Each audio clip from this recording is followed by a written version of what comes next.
Hay que entender que esta denuncia que se conoce de manera pública en el Perú está relacionada con dos presuntos delitos: traición a la patria y atentados contra la seguridad nacional.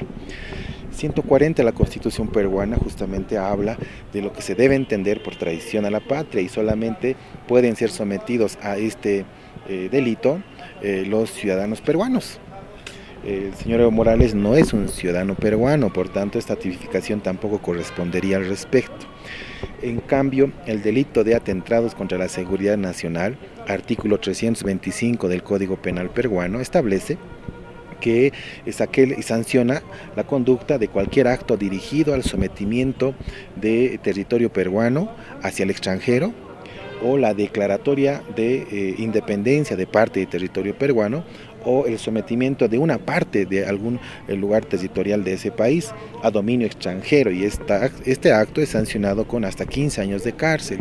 Sin embargo, en ese presunto delito tampoco corresponde algún procesamiento al señor Evo Morales, porque lo que él realizó es ejercer su derecho a la libertad de opinión, a la libertad de expresión, convencionalmente protegida por tratados internacionales en materia de derechos humanos, y no podría, a título de aquello, generarse alguna persecución indebida en materia penal en contra de él.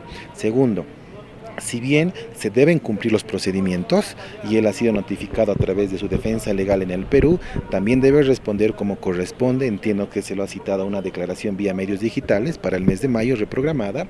También deberá cumplir aquello. No corresponde la extradición, no corresponde ninguna otra figura del derecho internacional público, porque él no está condenado. No tiene una sentencia condenatoria en su contra, y tampoco tiene un mandamiento de captura internacional como para que se ejercite este mecanismo vía tribunales de justicia o de cortes supremas de justicia en este caso. Entonces habrá que cuidar siempre, ¿no?, el resguardo de los derechos de cualquier ciudadana y ciudadano boliviano procesado en cualquier legislación del mundo. Se deben cuidar y respetar los derechos y garantías de los bolivianos también en cualquier otra parte del mundo. ¿Qué va a pasar si este no asiste a esta convocatoria y se dicta un mandamiento de aprehensión, si va a detener en Bolivia y bueno, es juzgado en rebeldía y también posiblemente condenado? ¿Qué va a pasar? Entiendo por las reglas procesales peruanas que el señor Evo Morales acreditó su defensa jurídica en el Perú.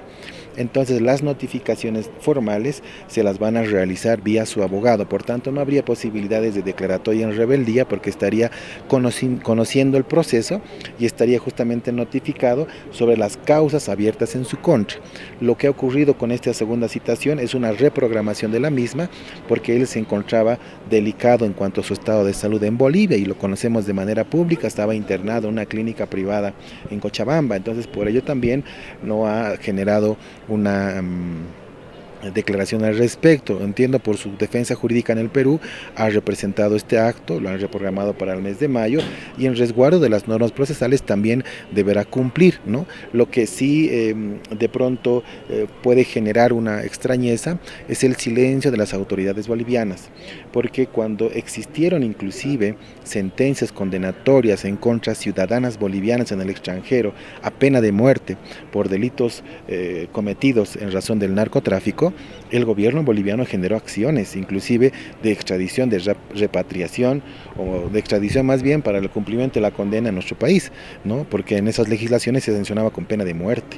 Entonces el Estado boliviano tiene que realizar pronunciamientos al respecto cuando considera que una ciudadana o un ciudadano boliviano se encuentra indebida e ilegalmente perseguido penalmente en otro país. Los derechos, las garantías son resguardados por tratados internacionales en materia de derechos humanos, y estas no pueden ser omitidas. Es decir, que tiene algo de razón en sus publicaciones, se reclaman en Twitter que decía que hay un silencio cómplice del Estado sobre su caso. Existen precedentes en nuestro país por los que el gobierno boliviano se ha pronunciado cuando ha identificado hechos lacerantes a los derechos humanos de ciudadanas o de ciudadanos bolivianos que han justamente incurrido en ilícitos, que se los ha descubierto, que además han sido objeto de una condena inclusive hasta con pena de muerte por hechos de narcotráfico, el gobierno boliviano se pronunció, generó las gestiones inclusive consulares al respecto, diplomáticas, para que estas personas sean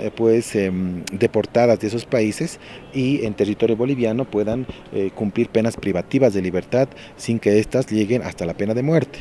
Entonces existen precedentes al respecto y por supuesto las autoridades bolivianas vía Cancillería debieran pronunciarse porque no se está procesando a cualquier ciudadana o ciudadano boliviano, sino a un expresidente de Bolivia. Por tanto, debiera existir un pronunciamiento institucional al respecto.